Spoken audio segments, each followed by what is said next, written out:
My name is Dr. Caroline Mercer. I'm 37 years old, a pediatric trauma surgeon at Emory University Hospital in Atlanta, Georgia.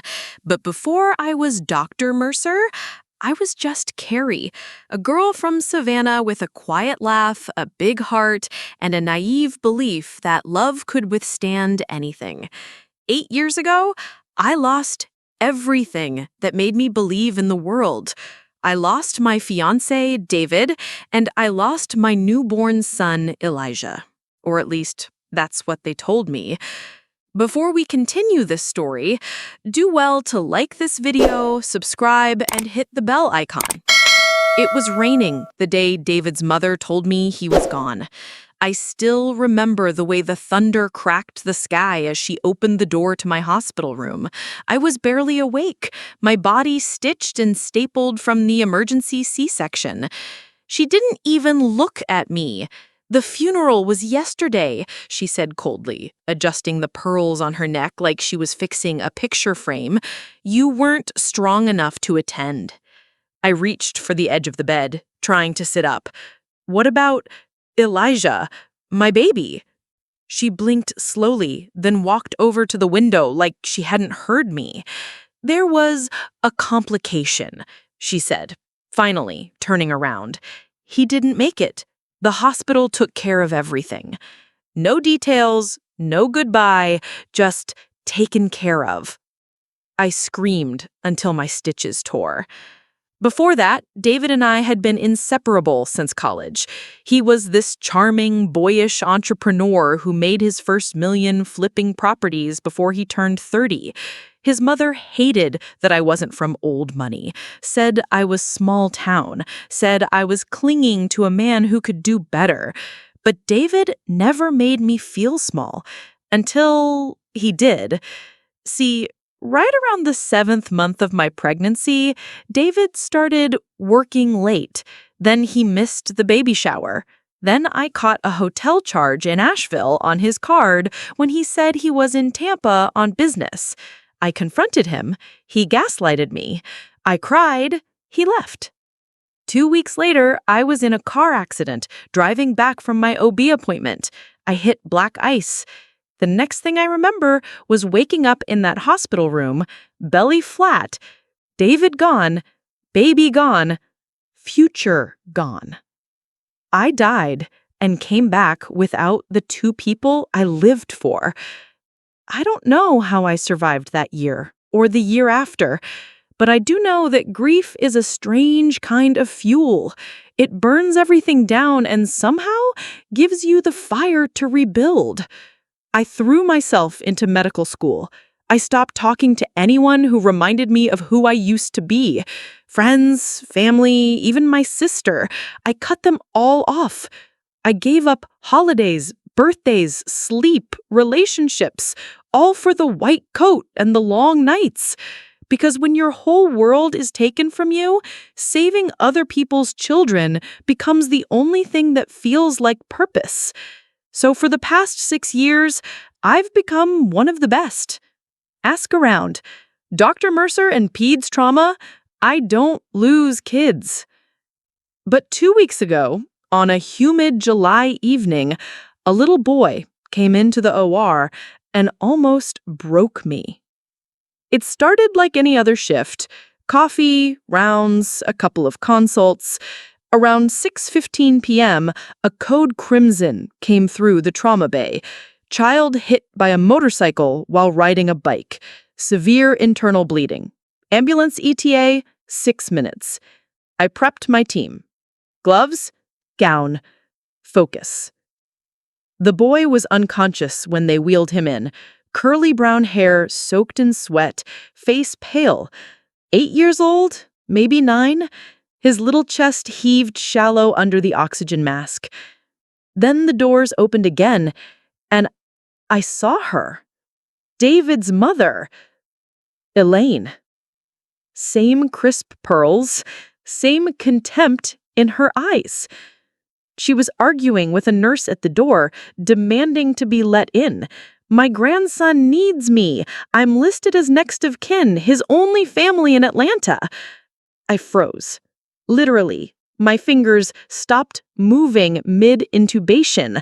I stared at her and my lungs forgot how to breathe. Because in that moment, I saw him. The boy on the table. The shape of his nose. The way his bottom lip curved when it quivered. His hairline.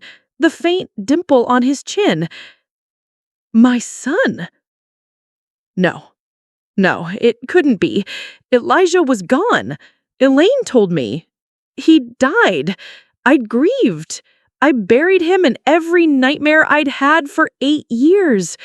But that boy, he looked like David. He felt like mine. Dr. Mercer? One of the nurses called. We're losing him. His pressure's dropping. I snapped back into motion, blood rushing to my head like a dam breaking. Clamp the mesenteric artery, now. The surgery lasted 4 hours. I didn't lose him, but I couldn't look at him without feeling like my chest was caving in. Afterwards, I stood outside the ICU room and watched through the glass. Elaine was inside, brushing the boy's hair back, humming something familiar, a lullaby I used to sing while pregnant. It took everything in me not to walk in there and scream. Who was this boy? Why had she lied? And could it really be that he's alive? My son is alive. But that was true. Then what the hell had they done to me? I didn't sleep that night. Not a second. I kept going over everything Elaine had said to me 8 years ago. Every word, every pause, every cold, calculated look. I'd been too numb to question it back then, too broken to push back, but now I wanted blood. And answers. The next morning, I pulled up to the hospital 2 hours before my shift. I didn't go to the surgical floor, I went straight to medical records. I used my badge and credentials to access the system. At first, I told myself I was just reviewing my patient's recovery. That's what I said out loud, but my hands were shaking on the keyboard. I looked up the boy. His name was Micah D. Carter. Middle name, Elijah. My Elijah. His birth date? Exactly 9 months after my original due date. Not before. After. Born in North Carolina. I stared at that screen so long my vision blurred. My ears started to ring. Elaine had told me my son died. David was buried.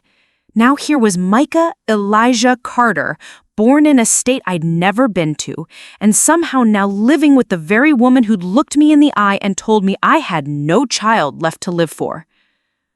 I printed what I could without raising red flags. Birth record, emergency contact, insurance info. The listed guardian? Elaine Whitmore Carter. No mention of a mother, no father on the record. It was like Micah had materialized out of thin air. I couldn't confront her at the hospital. That would risk everything, my license, my job, my son. So I waited until the end of my shift and did something I hadn't done in years. I drove to David's grave.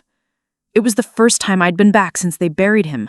I brought nothing, just stood there in my scrubs, arms wrapped tight around me, looking down at that granite marker that read, David Nathaniel Carter, 1984 to 2017, beloved son, loving father.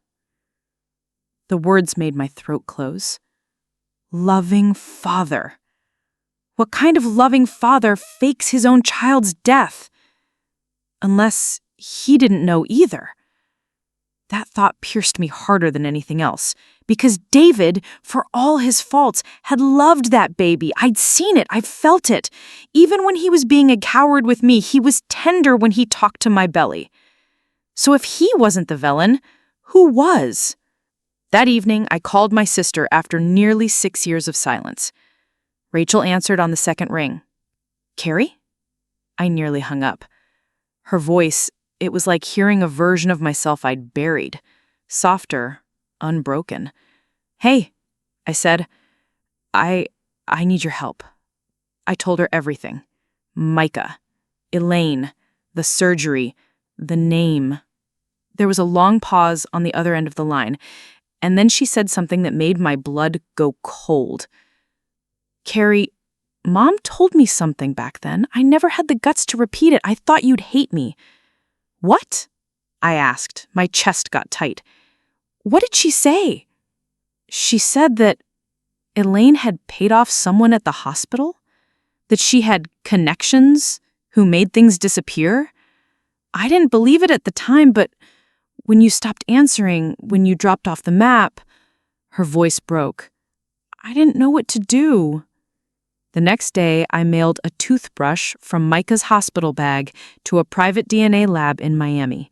I paid for the 48-hour rush and didn't tell a soul. Not Rachel, not even my therapist. I also had to get a fresh sample from myself. I volunteered for a blood drive in-house and kept a vial from my own draw. Technically unethical. Honestly, I didn't care. Every minute I waited for that test was like treading water with an anchor tied to my chest. Meanwhile, I kept checking in on Micah. He was recovering well. Strong vitals, bright eyes, kind to nurses. He liked chocolate milk and hated applesauce. He asked to watch cartoons but covered his eyes during the scary parts. He looked nothing like Elaine. Everything like me. Once, while checking his IV, I asked, "Do you ever miss your mom?" He looked at me and tilted his head. "I don't remember her. Grandma says she couldn't keep me." "Do you remember her name?" He nodded. "Carrie." He said it like it was a fairy tale, a name he'd been told, not a woman he'd known. I stepped out of the room and vomited into a sink. The DNA results arrived 2 days later. I sat on the floor of my apartment, knees to my chest as I opened the email. Probability of maternity, 99.9986. The room spun. I clutched my chest and screamed. He was mine. My son was alive, and for 8 years I'd mourned a living child. I gave myself 24 hours to fall apart. I let it all out. Rage, grief, joy, terror. Then I gathered everything. The test, the medical records, copies of the hospital files. I needed legal advice fast, but smart. So I drove to the only person I knew who wouldn't blink when I said the words, "I want to sue my dead fiancé's mother for kidnapping." His name was Marcus Boyd, high-end custody lawyer. Sharp suit, sharper mind. We'd gone to college together. He owed me a favor. He flipped through the documents in silence. His brow creased. "Carrie, this is heavy, but it's not impossible." "Do I have a case?" He nodded. "You have more than a case. You have a war. If we go to court, this will be public. Are you ready for that?" "I don't care," I said. "She stole my child. I want him back." He leaned forward, eyes steady. "Then we'll start with a temporary emergency custody petition. If the judge sees what I see, we'll have him with you within a week." That night, I stood outside Micah's hospital room again. He was asleep. The monitors blinked soft and steady. A cartoon played silently on the wall screen. I pressed my palm to the glass. He was so close. So impossibly close. And I was just hours away from filing the first step to bring him home. But then I saw it. Elaine, down the hallway on the phone. She wasn't crying or panicked. She was composed. Too composed. She said, "I don't care what she knows. She won't get far. The lawyer's already been handled." I froze. She turned slightly, and our eyes met through the reflection in the glass. She knew.